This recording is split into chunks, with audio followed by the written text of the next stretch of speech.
In 1945, the world came out of the ashes of the Second World War with a new order, one led by the United States, institutionalized through the Bretton Woods system, the IMF, the World Bank, and later, the dominance of the US dollar. For nearly 8 decades, this order has shaped how nations trade, how wealth flows, and who gets to define the rules. But what if that order is beginning to crack? In the last few years, a quiet but powerful alliance, the BRICS, has started reshaping the global conversation about power, money, and influence. And with its latest expansion, the question is no longer if the world is changing, but how fast. Welcome to Beyond Binary. Today we're exploring the BRICS expansion. Is the global power order shifting? To understand what's really happening, we first need to look at what BRICS is and what it has now become. BRICS stands for Brazil, Russia, India, China, and South Africa. A group formed in the late 2000s as an informal alliance of emerging economies. Collectively, they represent over 40% of the world's population, and until recently around 25% of global GDP. But their real strength isn't just numbers, it's momentum. These are nations with rising influence, vast resources, and a shared frustration with Western dominance, particularly with how global financial systems and international politics are structured. For years, BRICS was more symbolic than structural, a talking point rather than a power block. But that began to change when the group started pushing for something far more ambitious, an alternative global system. They created the new development bank, a counterweight to the IMF. They started discussing trade in local currencies, a challenge to the dollar's supremacy. And then, in 2023, came the turning point. BRICS expanded. 6 new nations were invited: Saudi Arabia, Iran, Egypt, Ethiopia, Argentina, and the United Arab Emirates. While not all have ratified their entry yet, this expansion represents a massive geopolitical recalibration. Together, the expanded BRICS now covers some of the world's largest oil producers, key trade routes like the Suez Canal, and nearly half of global population and energy output. But why does this matter? Because behind the statistics there's a quiet power struggle underway, one that became even more visible during recent global crises. Let's rewind for a moment to the last major U.S. government shutdown. A shutdown happens when the U.S. Congress fails to agree on a budget or funding legislation for federal agencies. Essentially, it's a pause button on the government.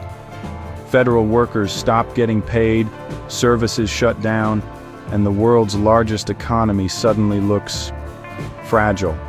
Now, to be clear, a shutdown isn't an economic collapse, but it is a symptom of political gridlock, and more importantly, it signals instability. The last major shutdown in the U.S., which lasted weeks, cost the American economy billions of dollars in lost productivity, shook investor confidence, and raised questions about the U.S.'s ability to lead responsibly in a turbulent global environment. For decades, the dollar's dominance has been underpinned by one thing: trust. Trust in U.S. stability. Trust in its institutions. Trust that America will pay its debts. But every time Washington locks itself in a political standoff, that trust weakens.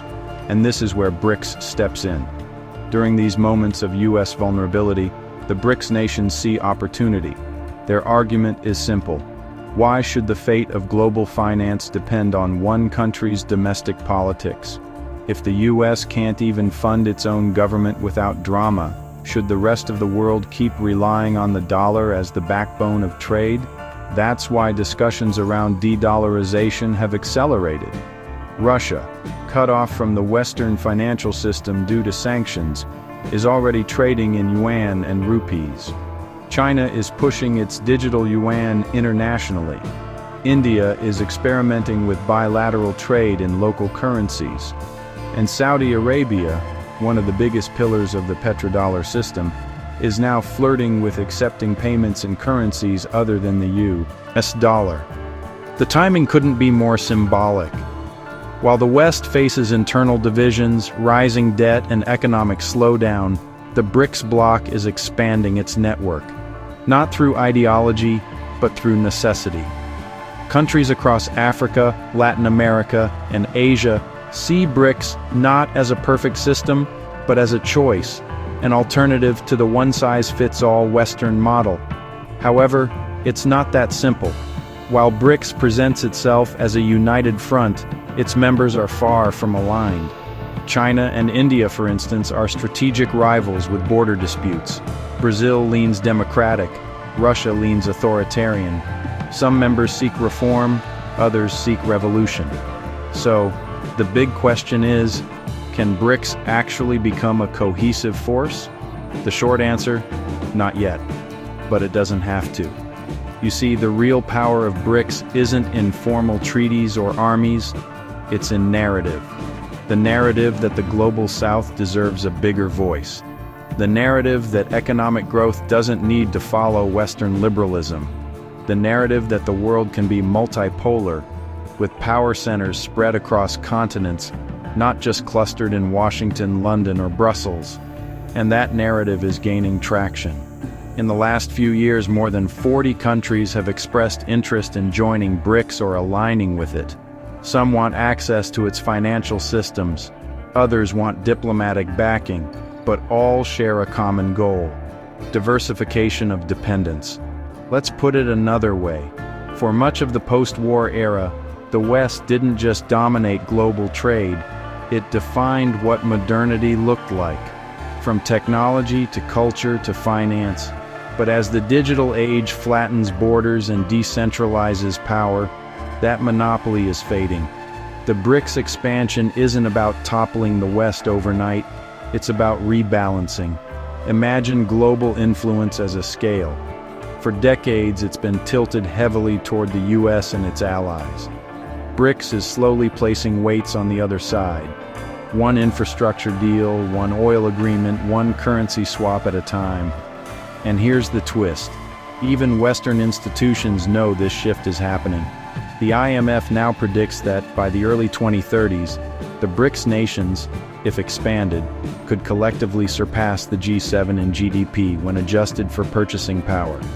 That's not just symbolic, that's a tectonic shift in global economics. But the question isn't just, can BRICS reshape the world order? It's should it? Because while the current system has deep flaws, it also provides stability through rules and institutions. A multipolar world could just as easily become a fragmented one, with competing interests, regional conflicts, and no clear referee. So maybe the real story isn't about one system replacing another, but about evolution. The world isn't shifting from west to east. It's shifting toward plurality. Multiple centers of power, multiple currencies of trust, and multiple paths to progress. The BRICS expansion marks the acceleration of that change, a signal that the future won't be binary. And maybe that's the ultimate irony. The world we built after World War II was supposed to prevent conflict by creating a single, stable order. But as it turns out, the 21st century might be safer, stronger, and more dynamic beyond binary. If you found this analysis valuable, don't forget to like this video, share it with someone curious about global geopolitics, and subscribe to Beyond Binary for more deep dives into the intersection of technology, power, and the systems shaping our world. Thanks for watching, and remember, understanding the world isn't about taking sides, it's about seeing the patterns behind the chaos. Would you like me to adapt this into a voiceover-friendly version, slightly slower pacing, sentence rhythm, and emotional tone adjusted for narration? It would fit better if you plan to record it yourself or use AI voiceover.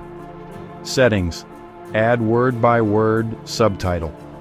Use a male voice with a Californian accent for the narrator.